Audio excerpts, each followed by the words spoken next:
বোন, বল। কিরে ইস্তারি দিয়ে কি করছিস? এই জামাটা কুচকে গেছে। আচ্ছা ইয়ের সময় পরিনি, শীতের সময় আচ্ছা গরমে বের করে জামাটা কুচকে গেছে। আচ্ছা। ভাবলাম একটু ইস্ত্রি করে নিই, দেখলাম ইস্ত্রি করে বাব্বা টনটনা হয়ে গেল। ও তাই? আচ্ছা এই ইস্তারিটা কে দিয়েছে রে? কাকিমণি দিয়েছে। ও এক কাকিমণি দিয়েছে। আমাদের খুব ভালোবাসে, আমাদের দুই বোনকে নিজের মেয়ের মতো ভালোবাসে। এক কাকিমণি আমাদেরকে এই ইস্তারিটা গিফট করেছে। যা আমাদের দেখো সংসারে তো কিছুই ছিল না, তো সে কাকিমণি এই ইস্তারি গিফট করেছে, আরও অনেক কিছুই দিয়েছে।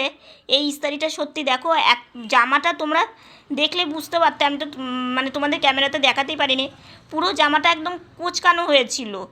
মানে কে বলবে যে জামাটা এত সুন্দর টান টান করা যাবে? আমি তো স্বপ্নেও ভাবিনি।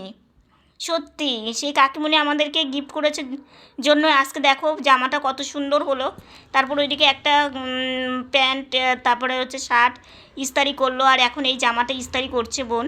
তো ভীষণ কাজের একটা জিনিস।